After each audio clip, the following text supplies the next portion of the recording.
Hello, Bill. Welcome back, Conn. It's good to be back, Bill. For folks who don't know, who maybe have just been DMZ fans with Matt and myself, Matt is still taking a break.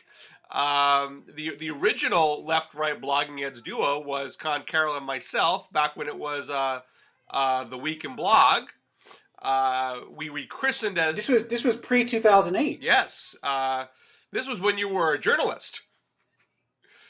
When you were at the National Journal, not working for conservative outfits. Did we start all the way back when I was at the National? I thought we started when I was at Heritage. No, before you, we did stuff before Heritage.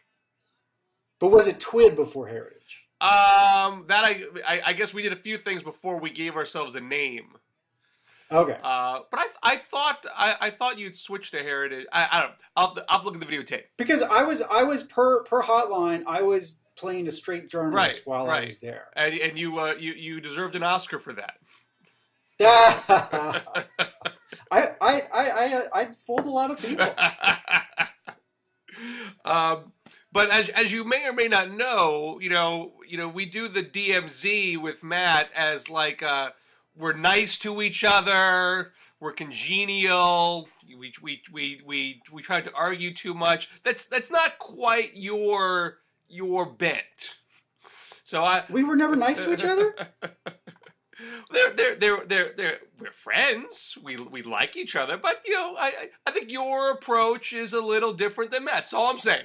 It's a little different. Okay, fair enough. I might suspend some of the DMZ rules for this edition. Well, I'll try to behave. Now, as you reminded me, as I did not recall, you were the first person to interview Nate Silver on Blogging Heads. This is even before he was doing 530, doing politics. He was mostly doing sports stats, right? Yes, he was at Baseball Prospectus at the time. So you have a long-standing relationship with him. He's now launched 538.com writ large as an ABC, ESPN, Disney operation, with a big staff and a big mission to kind of blaze the trail of data-driven journalism. And he's gotten a lot of guff from a number of corners. I think most prominently Paul Krugman, who's had a series of posts saying this just isn't good data-driven journalism. And Nate has returned fire, calling Paul Krugman a pundit, which is generally considered an insult in Nate's view of things. People who are knee-jerk and don't follow data, and has a post about 538 essentially chronicling how Paul Krugman said nice things about 538 when he was with the New York Times, and now is not saying nice things now that he's not with the New York Times. What's your take on all this? Do you feel that Nate has not lived up to the promise and Paul Krugman has a point, or is Paul Krugman just taking a shot at Nate because he left the Times, and also because Nate said last week the Republicans have the edge on winning back the Senate, and Krugman's a liberal and he's unhappy about that? What do you think is going on here? I think this is pure in-group, out-group, disciplining. Paul Krugman's a total leftist hack. He has no intellectual integrity at all. And so I knew when I read Nate Silver's book a year ago when it came out that there was going to be a falling out between him and the left. His chapter on global warming was far too balanced and data-driven to pass for, Joe Rahm, rabid, fathoming at the mouth activism. And so but even before the new site launched, 538 launched for ESPN, there was an announcement that Nate Silver had hired Roger Pilkey Jr., who is a scientist at Colorado. He's a political scientist and not a climate scientist. So when that went out, I knew that Nate was going to get excommunicated from the progressive movement post haste, and this is well before again the launch. And then so even before the launch, Krugman then had a post that I saw as a high fastball, kind of at Nate's chin, warning him not to leave the reservation, not to start bad mouthing or doubting Democratic talking points. And it's specifically linked to a Joe Romm post slamming Nate for his climate chapter in his book. So then, of course, Nate's site launched, and it wasn't, purely Democratic talking points, unlike Ezra Klein's effort, which is going to be a purely, DNC press release done up with nice, pretty videos site. So it's not going to be just, liberals talking to liberals about how awesome liberals are. It's going to actually try to talk to a broader audience and inform people. So Krugman can have this. And so ever since then, it's just been all-out war by Krugman on Nate. And I think Nate's handled it very well. He's handled it, with aplomb and with humor. And Krugman's clearly, losing it and looking as bat crazy as he ever is. I disagree. No, really, go on. I don't think this is necessarily just a left-right or a left-center dispute. I mean, I don't think there's a lot of folks on the left who are incredulous that Nate says Republicans have a 60% edge in winning back the Senate. That's not a crazy thing to say. There's plenty. Well, the DSCC sure is. Well, but that's their job. It's their job to say, no, we can win back the Senate. And of course, Nate's saying you have a 40% chance of winning back the Senate. He's not saying they have a 0% chance. But I don't think people outside of people in the party machinery are that concerned about stuff like that. I think there is a bigger concern about Pilkey. I mean, and there was a big concern amongst climate scientists with that chapter in the book, not because it was too balanced, but because it did not follow climate science. I mean, this is what I mean. The most recent thing that happened was that Krugman linked to a no opinion post criticizing the new 538. And one example it gives is one of the Pilkey climate posts. And this is what Noah said.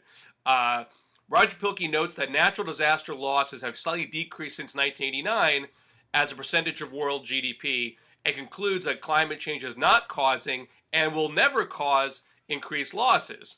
This post has been much maligned by professional climate scientists for having crappy and misleading data. But put that aside for now. Let's focus on the idea that this post represents data-driven journalism at all. It doesn't. The data in the post consists of one annual time series with a sample size of 23. That's too small to do any sort of statistical analysis on, but then again, the post doesn't do any statistical analysis. It shows a trend line, and from that trend line, it draws broad, sweeping conclusions about the effects of climate change. How is that any more data-driven than what any blog does?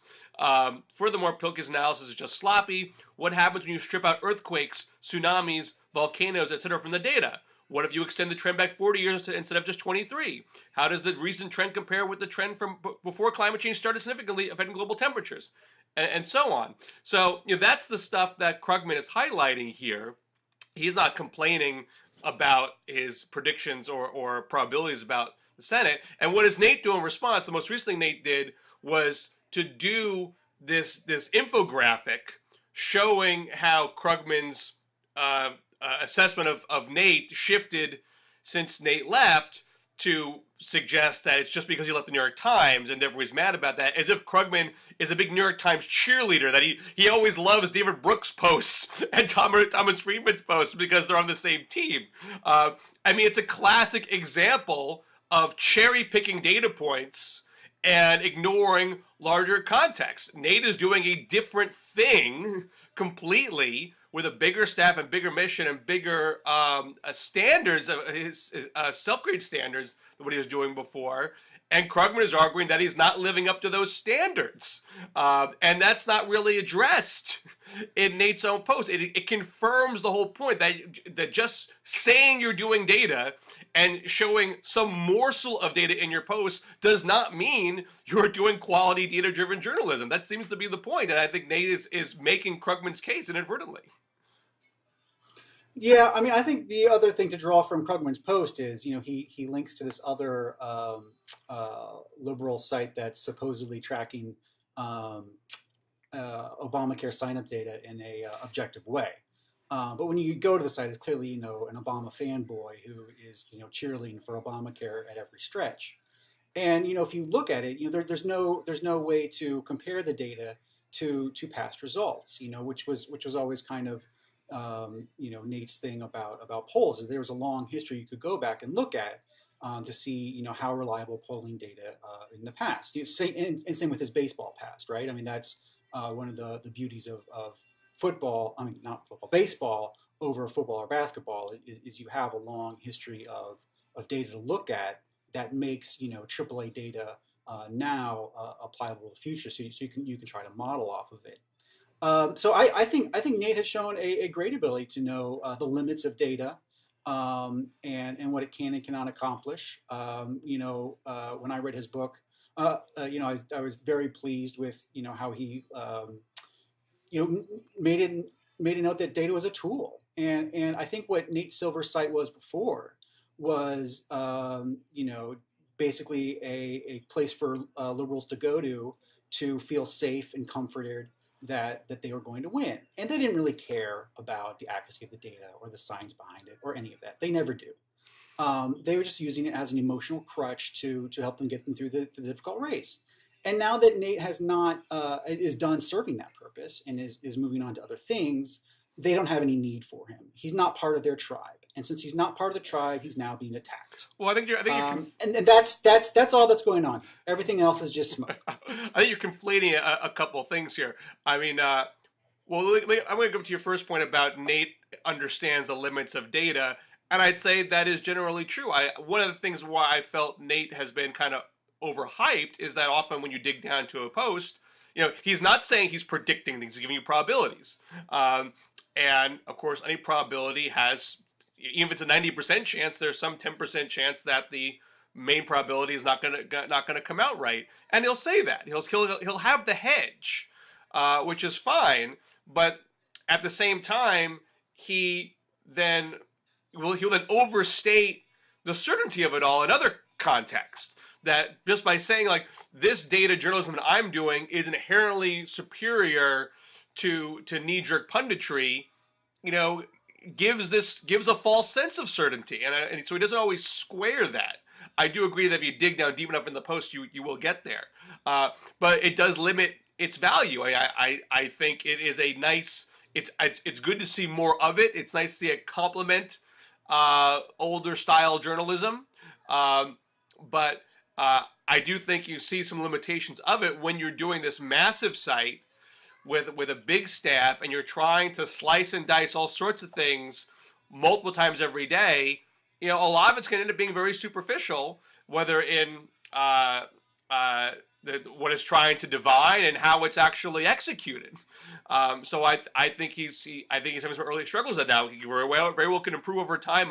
Many early launches have lots of bugs, either literal or figurative, and they get ironed out. So I think he's a bright guy. I wouldn't count him out. I don't think he is damaged goods, but he might be in better shape if he takes some of this constructive criticism seriously and not just fires back in a juvenile way. But to your other point, that the left has no interest in him just because he's not part of the tribe now. I don't think he was ever part of the tribe. I don't think anyone thought of him as part of the tribe. I agree that he had massive traffic for the New York Times for a brief window at the end of 2012 because it was reaffirming. I think there was a psychological reason for that did not get into the science of it. And I think because of that, his stock was overvalued. There's all this talk that, he was bringing in, half of New York Times traffic at that point. Well, yeah, because we were just clicking it over and over again to reaffirm what they wanted to know. It doesn't mean it's going to be like that in the off season all the time. There was a certain, lightning in a bottle moment there.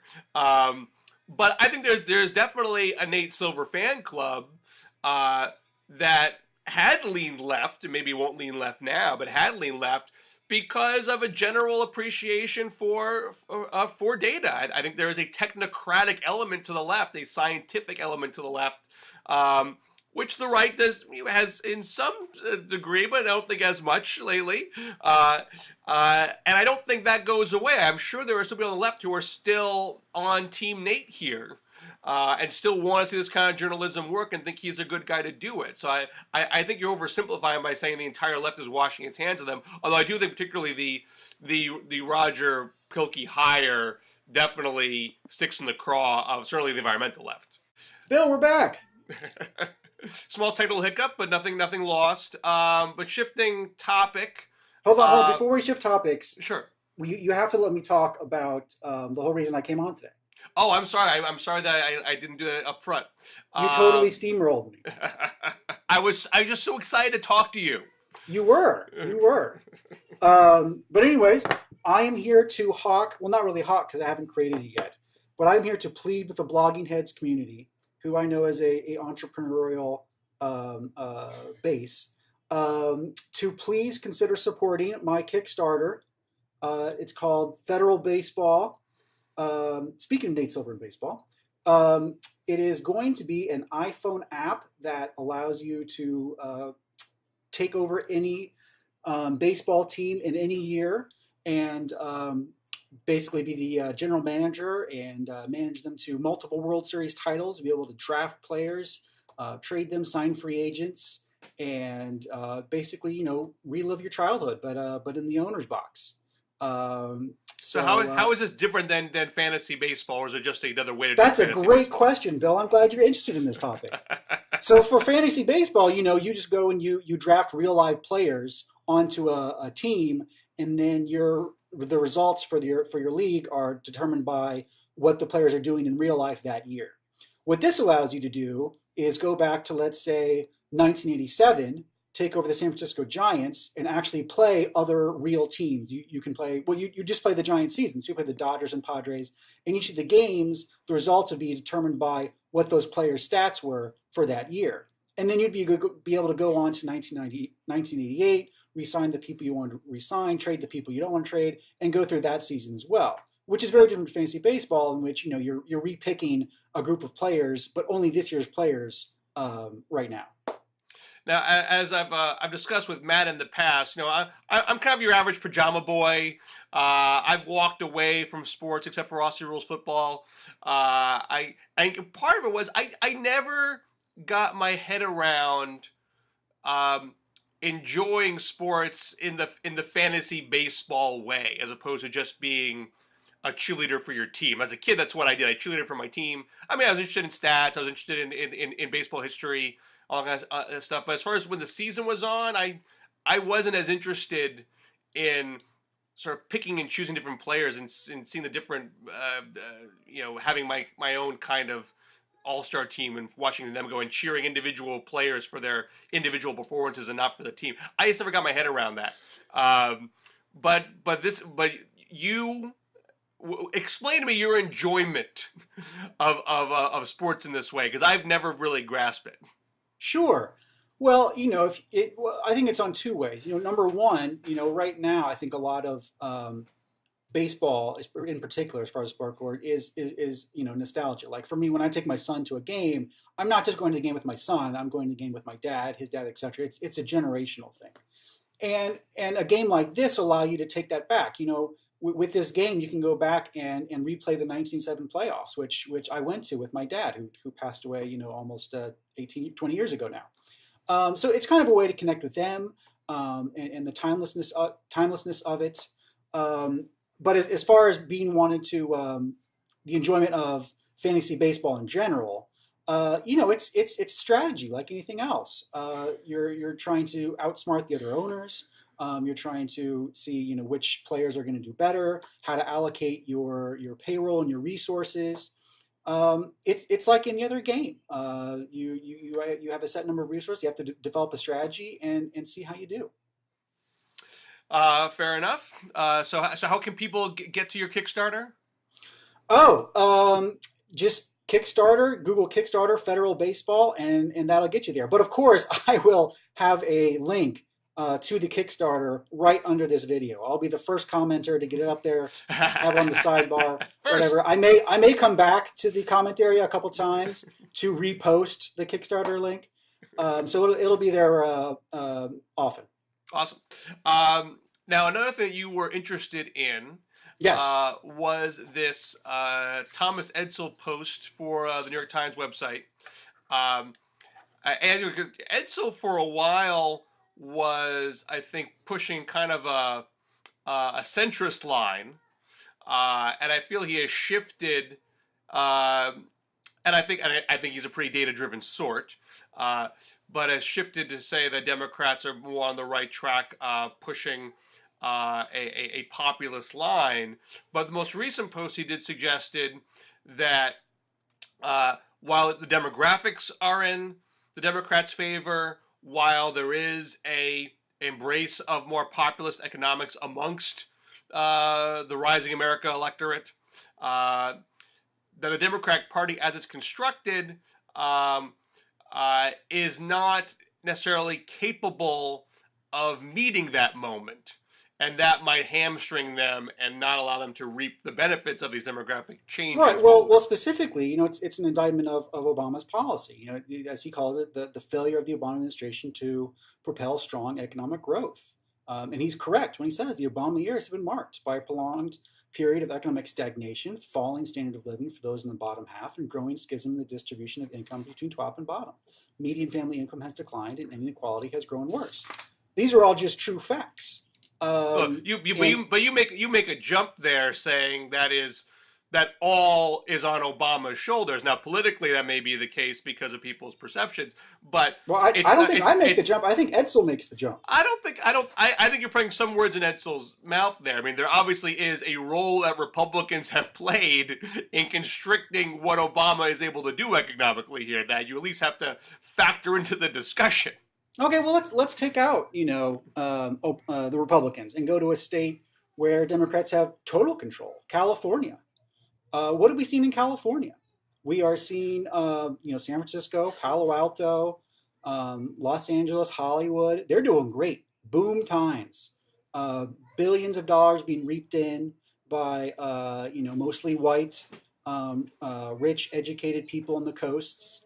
And then you go a little bit inland, and you've got abject poverty. You've got the highest unemployment rate in the country in these counties.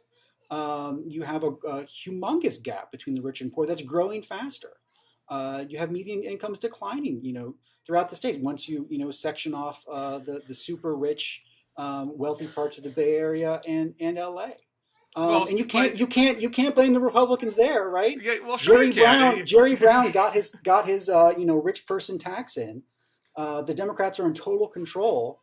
You can't blame the Koch brothers for controlling Sacramento. Again, perhaps you and Nate Silver have a problem with limited time series. California was hobbled for decades because of Prop 13 that drove California into the abyss over a long period, and Jerry Brown is just now getting them off of their back and putting them on some path of fiscal sanity. I mean, that process of healing is just beginning. Are you connected to data at all? Do you know how much spending grew under Arnold Schwarzenegger? California state spending went through the roof under Democrats and, if you want to call him Republican, Arnold Schwarzenegger. You're telling me that Prop 13 has had no impact on California's finances at all for the last 40 years. I didn't say that. I said that the California spending has grown faster than a lot of states. I mean, has it changed the structure of how schools are funded in the state? Absolutely. But has it restrained the growth of government spending in the state? Not at all. There's no evidence of that. Just look at how much I'll leave it to others spending is growing. I'll leave it to others to look up the full range of numbers on that. But this is where I think you have some myopia here. Usually the picture is a lot bigger than just what one person did by themselves over a 2-3 year window. There's other parties, there's past policies that are involved here, and what that one person did relative to where things were when he came in and what he had the leeway to do is relevant to having a true understanding of the person's record. Now, it may be that, as Edsall says, that the limitation that the depth of economic distress when Obama came in, and the inability of Republicans to meet Obama halfway on a lot of things, doesn't win Democrats any points in the minds of voters after a certain point. I think it won Obama enough points to win re-election. Perhaps it's not enough to give Democrats, a hammerlock on the electoral map for a generation, and it remains to be seen. But you and I, Conn, being data-driven people, I would think that we could acknowledge that it's not like Obama got his way on everything that he wanted to do. He has plenty of budgets that would have had far more robust infrastructure investment, education investment. He would have had that. We would have had, So what do progressives want? Complete the control of government for how many years? I mean, the Republican hasn't won a statewide office in California for over a decade now. How many decades of total Democratic control over the federal government do you want before we can say this isn't working? I don't have a hard number for you, Conn, but I would argue that in the time that Democrats have had complete control of California, they are much, much, much, much better off than they were, 4 years ago when people said California is dead, that its growth is stopped, that they're a fiscal basket case. Most people say California is having a comeback right now. Well, I just said, if you live in San Francisco and Palo Alto and Beverly Hills, California is doing great right now. And same with the rest of the country, right? Are we going to hold? Are we going to hold Ronald Reagan to the standard? Did Ronald Reagan have some sort of like all boats lifted moment where poverty didn't exist? Just because you didn't solve every last problem in a short window, that means all of your policies are bunk.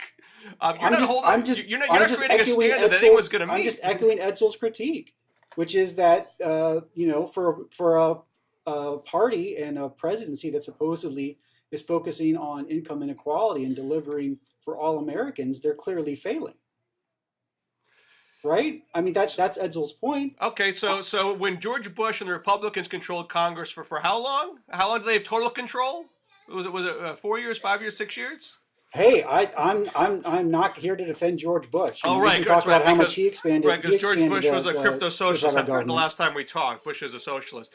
So Reagan, Republicans had effective control for how long? Because you had a lot of conservative Democrats that gave Republicans effective control of the House. How much time did they have? Was poverty gone at the end of all that? If you want to put Reagan's economic record up against Obama's, I am totally for that. I'm sorry. Your point of California was that it's bad that only these wealthy areas did well, whereas other poor communities were left behind. Are you telling me that is not what happened under Ronald Reagan, Republican-controlled Washington? I am totally. You want to put up median incomes under Ronald Reagan versus Obama? No. Median incomes are not the same thing. How did Harlem do? How did East LA do? How did poor African American Latino areas do under Reagan when Republicans had full control? Much better than they're doing under Obama. Okay. It's just true. Obama came in after let's compare the Obama and Reagan recoveries. Obama came in under one of the biggest economic crashes of global history. You have to gauge things relative to that. Okay, we're obviously not going to agree here. So let me ask you this. Do you take anything away from Edsall's critique? Do you have any type of second givings, problems? What's your takeaway from Edsall's argument there? My own takeaway is that I think there's two ways you can look at it. I think you can say Democrats are bogged down by a Wall Street friendly, corporate friendly wing that doesn't jibe with the more populist wing represented by Elizabeth Warren. I think it's interesting that you say that because you're the king of corporate Democrats. I'm not saying this is my view. I'm saying this is a view one can have, and therefore they're having they don't have as clear and consistent economic policy. The messages are mixed between robust infrastructure investment and deficit reduction, between trying to bust up the big banks and trying to regulate the big banks, all that kind of stuff. I think a lot of people on the left are going to have that takeaway. It's not my personal takeaway. I think the Democrats are the one big tent party. Republicans are ceasing to be a big tent party.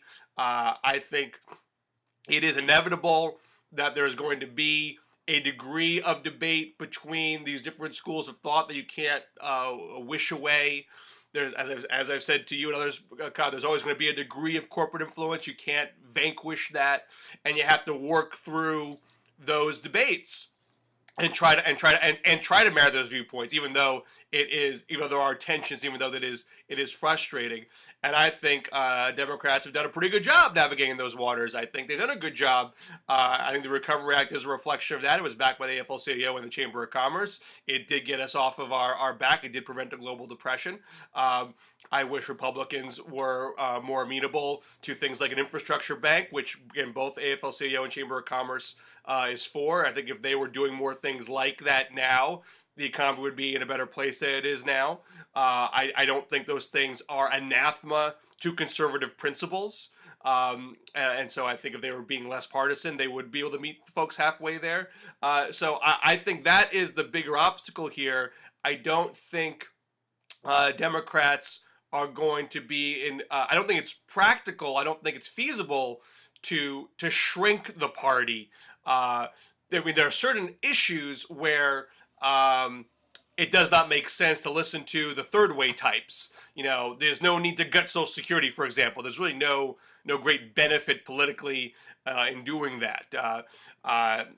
You sort of have to go softer on Wall Street than Dodd-Frank. I think. So if I can stop you, here's what I'm hearing: is that Obama is doing a great job balancing the populist and corporatist wings of the party.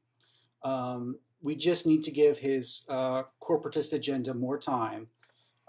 Republicans will eventually get over their partisanship, become corporatists again, and get on board. And once they do that, then we'll all sail off into a happy corporatist future where median incomes eventually will start rising again, and unemployment will go down, and everything will be nice and happy. Well, I'm not sure Republicans have stopped being corporatist. I think they have plenty of policies.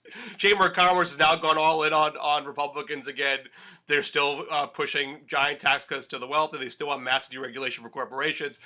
So I don't think Republicans have separated themselves from the corporate agenda. I think that my hope is that if Democrats win again in 2016, and that would be 3 losses in a row in presidential years. History suggests going 0 for 3 does force parties to go through big rethinks. Democrats made some big changes after Carter, Mondale, Dukakis. Clinton did some ideological recalibration there that, even though I didn't agree with all of it, I think in the big picture put the Democrats on stronger footing. And I would hope that one of the things Republicans could calibrate on is to say, you know what, there's nothing anti-conservative about infrastructure. There's nothing anti-conservative about early education. Nothing anti-conservative about having a more diverse energy mix that involves renewable energies, because we have been comfortable with plenty of energy subsidies in different areas throughout our entire existence. There's nothing inherently wrong with cap and trade, because we were for cap and trade with acid rain. We're not inherently opposed to all regulation and all government help. We might do it differently than Democrats, but there's overlap, historical overlap, and we can meet with Democrats halfway in these things. That's what my hope is, and I think that. So you're hoping the Republicans become Democratic Party light. If that's what you want to call it, I don't think what I'm saying. I try not to give Republicans advice that is go be liberals. I don't think that's a fair. But you just did. Thing. No, I did. There's nothing I have suggested that Republicans have not supported before. Look, as a liberal, I don't say that government should do everything, because I'm not a socialist. There are things that the private market should do. I have to make a decision. What is your position is just always the federal government should do more than it does now. Not always, but often that's When, the case. when have you ever been against the federal more. government doing more? What's that? When have you ever been against the federal government doing more? I don't want the government to take over my supermarket. I don't think I want government run supermarkets. So, excuse me. Give it time.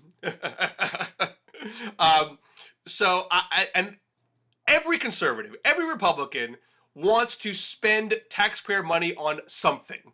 Every conservative, every Republican wants to have a government regulation on something. And if you don't want to do it on something, then you are a pure libertarian or an anarchist. And most conservatives are not those things. They pick and choose where they want their emphasis on. They're more skeptical about government than I am.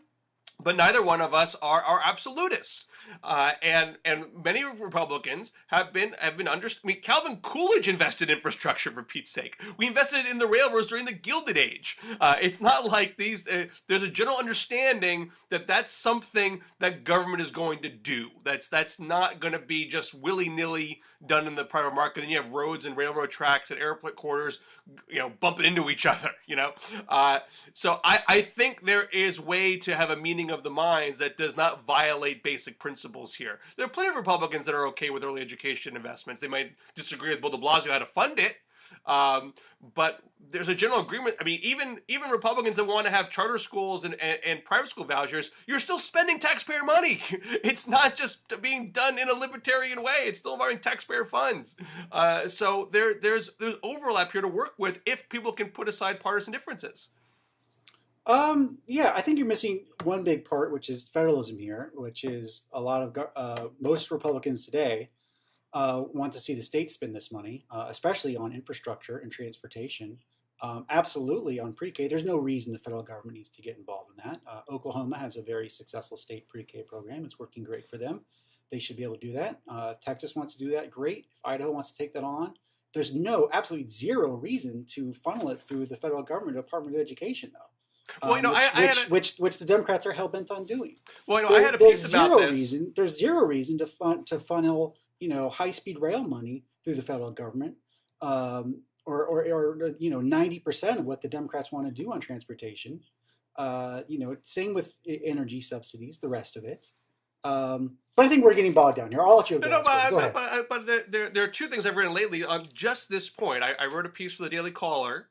Advice from a liberal: how Republicans should be taken more seriously on poverty, and one of the final recommendation was, if you believe so strongly that the states should be doing the leading here. I mean, most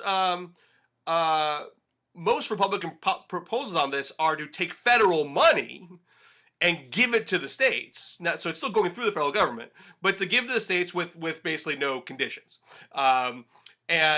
And my argument was, if that's your view, if you want people to take you seriously for that position, show me the Republican governor who is so interested in spending money on poverty that he or she is doing so and doing a great job doing it. I think if you had an army of governors that are willing to spend robustly on that, Democrats would say, great, I'm more than happy to do this at a state level, so long as you do it. The concern is you're going to get the money and not do it. And so if you had people on the ground who are doing it, you'd have a stronger case there. What you are seeing instead... On that point, if you want to look at what Mitch Daniels did on health insurance for... lower income workers in Indiana that Mike Pence has taken over, you can look at that. If you want to look at what Texas is doing on transportation, they're looking to raise their gas tax, which I think is what a lot of Republicans are going to end up doing, because hopefully if the Tea Party Congress keeps it up, we won't raise the federal gas tax. The federal transportation dollars will dry up, and it will basically kind of de facto turn over to the states. That's the path it's on now. And I think that's great. I think Texas should want to build more highways if they want to build more highways. And if Jerry Brown wants to build a high-speed train to nowhere, he should be able to waste California's taxpayer money on that. I think that's great. But there's no reason a taxpayer in Wisconsin should have to play for Jerry Brown's train dreams. But you'd support taking federal dollars to give it to governors, yes? Generally, no. I mean, I would rather that the money never went to the federal government in the first place. As a second best solution, yes, if we can't get taxes lowered and let states take over these things, then okay, as a second best solution, yeah, let's go ahead and let the federal government just act as a pass through and touch the money as least as possible and give it back to the states. But ideally, we'd get other policies going on the same trajectory as transportation is. I mean, I don't think you'd have which is have the gas tax slowly phase out, have federal transportation dollars slowly phase out, and let the states take over on raising their own funds, deciding what their own priorities are, and building their own infrastructure. I don't think liberals would have that much of a problem with that if... Great! What? You solved everything, Bill. But I think the problem is if you have a large number of conservative governors who aren't just saying, look, we just think states can do us better than the Fed, so let us have leeway. If it's just that, I think liberals would generally be okay with that. But if it is, give us the authority so we can not really do it, do it half-ass, shift the money out of this account into another account. Well, who in this model do you think should decide whether or not these Republican governors are doing it half-assed or are actually trying to do a good job? Who should decide that? Maybe the citizens and voters of those states? Well, no, because there are things that happen at the state level that affect me too. I mean, if Texas is spewing greenhouse gases because they do all highways and all fossil fuels and nothing clean and nothing well planned, no mass transit or anything like that, it affects me. So I'm not going to just say within your borders you can do what you like because I'll get affected by it. Global warming aside, I'm just giving you an example of how what you. What's that? I live in a state in the Northeast where I get tons of pollution from the Midwest. I mean, it's not a greenhouse gas issue. It's just my air that I'm breathing. Well, that affects me. I'm fine with that, and we have programs that have existed for decades to monitor, states' pollution on each other. I'm fine with that. If the EPA wants to come along and say, coal plants in Pennsylvania are causing X amount of monetary damages on New Jersey, that's a great role for the federal government. Let's limit the EPA to just that. I would be totally for that. But that's not what you're talking about, right? That's not what Obama's universal pre-K is. That's not what his infrastructure bank is. That's not what any of his agenda is. His agenda is totally expanding the federal role of the government to tell Texas and the rest of the states exactly how to run everything. Well, again, I'm not ideologically anathema to a larger federal role. I'm just saying if you really want a reduced federal role, I think you would actually get more Democratic support if you had more Republican governors who were actually doing it in a serious and responsible way and didn't just seem like a ruse to not really do it. If you had more hard evidence of people really doing it, I think you'd have an easier argument to make. That's all I'm saying. I think the hard evidence that the Republicans are doing well is just how fast Texas is growing. How many Californians are moving to Texas, and middle class Californians too. How many middle class people from the the Northeast, from your neck of the woods, are moving down to Republican states in Tennessee and Arizona, etc. The proof is where people put their feet, and they're not staying in Democratic run states. That's, I think, probably overstating the case. But one other point I want to make here, as far as relationship with the states, you have a situation now where Washington conservatives, like Grover Norquist, like the Koch brothers and their organizations, are going into Republican-run states, namely Tennessee and Ohio. In Tennessee, of an issue where some conservatives there want to repeal their investment income tax. Tennessee already does not have any state income tax at all, so their investment tax is one of their big sources of revenue. And the Republican governor said, look, we're a very low tax state as it is. We have a revenue shortfall right now. This is really not a good time to be repealing a tax. I gotta actually make the numbers work here, people. Get off my back. And the Kochs and Norquist are trying to shame the Republican governor into accepting this repeal. In Ohio, you have Kasich, Republican governor, who is trying to do a tax reform where he would cut the state income tax, but increase taxes on other things like tobacco and natural gas drilling. I think it'd be roughly revenue neutral. He's saying it's a pro-growth reform, Kasich is, and Norquist people are beating up Kasich, saying that you shouldn't be raising taxes on anybody anywhere. Why do these Washington conservatives feel it's appropriate to interfere with? I mean, you say that who should decide these things? It should be within the borders, the voters of those states and those governors, those legislatures. Yet Washington conservatives don't leave these states alone when they don't do exactly what they want them to do. They go in there and try to impose their views.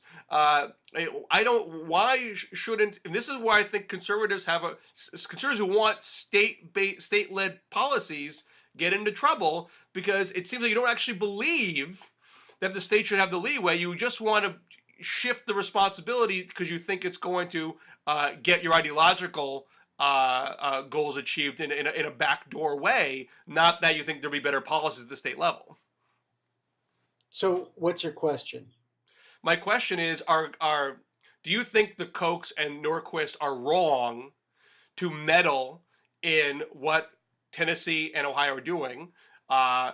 They're private actors. If what's good for conservatism? If Grover Norquist wants to go to Tennessee and argue for a certain amount of tax cuts, he's a private citizen. He's totally allowed to do that. And Tennessee voters can either say, "Yeah, Grover, you're right. Your policies are great. We love you. We'll vote for your guy." Boom, done. Or they'll reject it, which is totally different. Which is totally different than passing some new national tax at the federal level and forcing it down the Tennessee voters' throats, where they have no choice. I understand they're not government regulators or federal politicians. I understand that. Oh, good. Okay. Well, then you understand the distinction.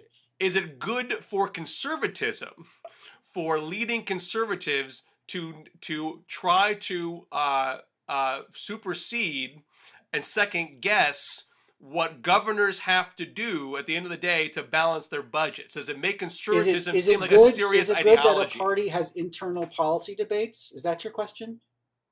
I'm asking a different question, which is, if conservatives want so badly for states to take the lead in many of these areas, and when certain governors try to do that in perhaps a not particularly ideological way, does it make conservatives look good for Washington conservatives to go in there and try to second guess that? Can you try to answer that direct question, please?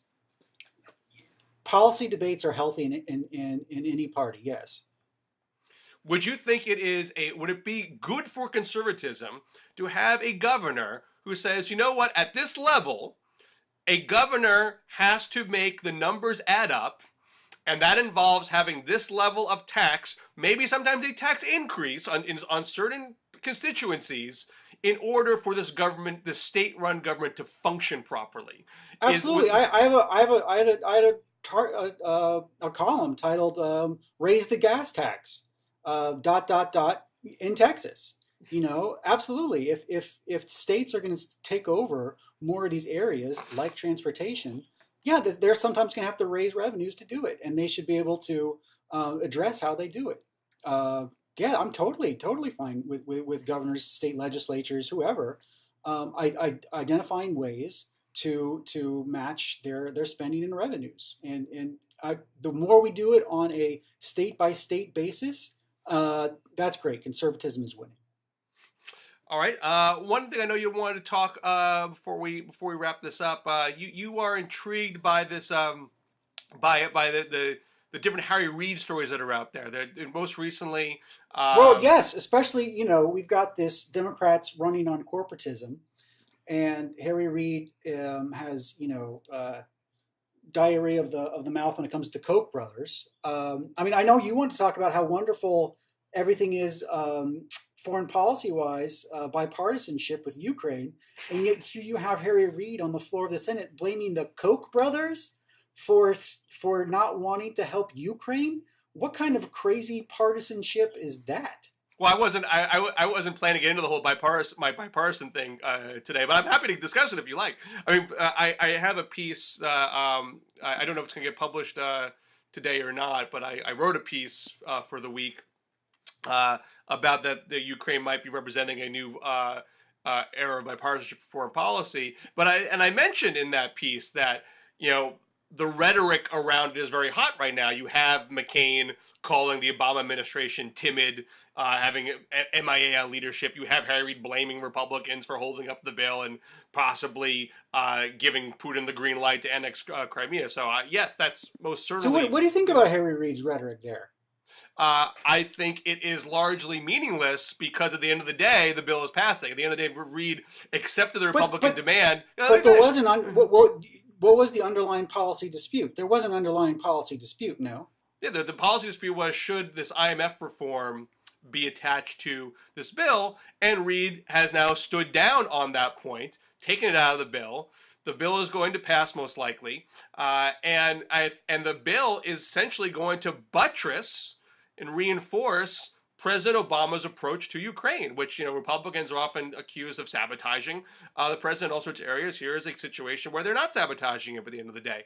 Right. I think the story here is that, almost immediately the House passed a clean Ukraine aid bill, and then the White House decided that this was a great opportunity to play politics. So they told the Senate to attach the IMF funding to the bill, and Reid tried to do it. And then when conservatives like Mike Lee and Ted Cruz said, look, guys, this is a straight up bipartisan Ukraine policy issue. Let's not bring your ideological baggage into this. And then Harry Reid, when they did that, Harry Reid went apeshit on the floor and blamed the Kochs for encouraging Putin to invade Ukraine, which is just totally crass. And everyone called them out on it, and thankfully, the White House realized they made a terrible error trying to politicize this. They backed down, and so did the Senate Democrats, and we were able to have a nice bipartisan Ukraine bill. It was a win. I would characterize it a little differently. I think the White House argument and the Democratic argument was that the IMF reform was going to be very useful to Ukraine and therefore was relevant to it. It wasn't just a chance to slap it on and piggyback. But Kerry, it was a long-standing policy goal that they had failed to pass before. Right. Yes, okay, I agree with that. But in testimony, John Kerry said to, I believe it was in House testimony, he said, if this is before Reid made the decision to take it out, he said, if we have to choose one or the other, we got to do the aid. And that, I think, got the ball rolling to take it out. Now, I think we're in a situation where this is true with both parties, that there is not, you have a situation where there's very few swing districts, very few swing states, and a lot of incentive to throw red meat at each side's base, to gin up turnout, to help with fundraising and the like. And so what is the Koch what is the Democrat strategy with constantly attaching the Kochs to appears literally everything? I'll get that in just a second. But to the point about Ukrainians, I think you often see a situation where a person will say something very incendiary 1 second, and then 24 hours later do the bipartisan thing more quietly. I wrote a piece, I think a year ago, saying that there is a fair amount of bipartisanship going on, more people respect, but it's done on the sly. It's done very quietly because no one sees a lot of political benefit to be gained by doing it openly right now. But I think in the case of Ukraine here, you have a decent amount of overlap in worldview. And I think it remains to be seen whether Russia is an anomaly because people just kind of hate Russia on both sides for somewhat different reasons. Or might this actually bring about some more dialogue and might lead to some other bipartisan cooperation on foreign policy, perhaps with Iran, if that deal is not mortally threatened by what's going on in Russia right now. That remains to be seen, but I'm hopeful about that. As far as the Kochs are concerned, I think this is a fundraising strategy on the part of Reid and Democrats. I think they know that most Americans don't know who the Kochs are. And most people, I think, don't really care about these attacks on donors because they think both sides do it, and it doesn't have a lot of punch to it. Your Democrats tried similar strategy in 2010. It didn't work. Let me ask you this. Do you think when Harry Reid goes to the floor and accuses Republicans of supporting Putin invading Ukraine just to make it easier for Democrats to raise money by making the Kochs boogeymen, does that help or undermine any type of bipartisanship on other foreign policy issues like Iran, etc. It's no different than John McCain going to AIPAC and saying the Obama administration is feckless and MIA and weak in the face of Putin. I don't think that helps Obama's foreign policy very well. I think it helps with a united front. I don't like either one of those things. I don't think it's good for foreign policy. I do think it's where our politics are today. And what I'm arguing is, even with all of that friction in the air that both parties seem to think is politically necessary, both of those people are not letting it get in the way of the actual legislation. And so I'm trying to put people's emphasis on the fact that, you know what, despite all of this rhetoric in the air, the actual policy being voted on, both sides are agreeing to right now. But there is a election coming up. To go back to the issue with the Kochs, I think you look at what Obama did in 2012 with Citizens United, where Democrats were freaking out about Citizens United. They're buying our democracy. The corporations are taking over. This whole thing's rigged, and they use that concern to raise a lot of small dollar money, and actually outspend Romney and at least be relatively even Steven when you factored all the outside groups, and they won the race. So I think they're using the Koch brother boogeymen to help with their fundraising right now, and it remains to be seen if it works. But I don't think it is an expectation that they're going to win the Senate or take over the House because voters are mad at Kochs. I think most voters don't know who the Kochs are. I think Democrats know most voters don't know who the Kochs are and are not going to know who the Kochs are. But the base knows. The base is unnerved by it, and the base might give more money to try to diminish that financial advantage. Well, fortunately, the Republicans in the off year probably won't need any goosing, but it does help that Reid was mostly penniless when he first came to the Senate, but after being in the federal government for years, he now lives at the Ritz-Carlton and is funneling tens of thousands of campaign dollars to his family, which was just revealed this week. So we'll see where that investigation lands. But as far as the face of corruption and corporatism and everything that's wrong with the federal government, you can't do much better than Harry Reid. So the more he's out there talking about Kochs, the better. Well, just so people understand, so if you haven't been following it, what appears to have happened was Reid wanted to give some holiday gifts to some of his donors. His young granddaughter has a jewelry company, so he bought jewelry from the company and gave them out as gifts, which was reported on his campaign finance reform. It wasn't done secretly. How much was spent? I think they're saying $31,000 right now. It's the last I read. Did you see the BuzzFeed post where it showed pictures of this jewelry?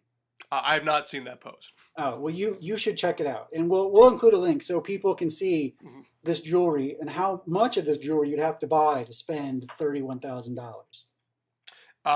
People can well investigate that. All I know is that it was reported, wasn't covered up. So it's not something they felt like they were. In every report I've read, that it actually adheres to the law. It's not like people don't do this sort of thing as far as having gifts and giving it to donors. I mean, people have plenty of events where you give food to donors, you offer Usually you're not buying stuff from a family member. I think it's usually true, and I think Rita now has said that I'm now going to repay the campaign. And the other part of the story you're leaving off here is that he left off her last name, so it did not appear to Reid in the reporting. It's not like you couldn't figure it out. Obviously, I really don't think they thought they were slipping one by. I mean, people who follow Reid know his family members. Obviously. I mean, if they wanted to be more duplicitous about it, they could have had a front company's name, had some other person be listed as the owner, and you would never know, But they have her basically her name there. Obviously, people are going to put two and two together. So I don't think it was done with the intent to deceive. If people want to try to make this into a big scandal, they can go ahead and try. I certainly don't fault reporters for investigating it and highlighting it. But Reid saying, here's what I did. I thought people would like having a gift made by a family member. If people think it's inappropriate, I will repay the money. voters can decide whether that is some sort of massive scandal or not. Come 2016 when he's up for re-election. I really think this is pretty small time stuff compared to other things that are actual law violations that other politicians have done in the course of things. Right. All I'm saying is that it's catnip for the Republican base, just like the Kochs are, and Oh, sure. the Republicans, Oh. not that the Republicans needed it, but since we're talking about silliness of attacking the Kochs, it's in that vein. Well, yeah, I mean, to that point, I mean, look, we all know that Republicans have a favorable field for the Senate for 2016. You have Democratic seats up in right-leaning areas by the quirk of the Senate calendar. And I would think those races are going to be run on a state-by-state basis. I don't think they're hurting for funding. I mean, the Koch thing is to help funding because a lot of Democrats are not keyed into these races, and they need to get their national base to pony up if the state bases are not strong enough. For example, in Arkansas, there's not much of a Democratic operation right now because Obama was never competitive there. They don't have a campaign staff or an infrastructure or small donor base, so you got to fundraise outside to buttress that. I don't think Republicans have that issue right now. So I appreciate wanting to make hay about Reid and try to gum up his narrative and soften over 2016. Obviously, that's your right. I wouldn't think that had that much impact on 2014 for Republicans. Fair enough. We're up in an hour here. I think it's a good place to end it, Bill. All right. Well, always going to talk to you, Conn. It's nice to have you back. Anytime. And we'll see you next week here at the DMZ.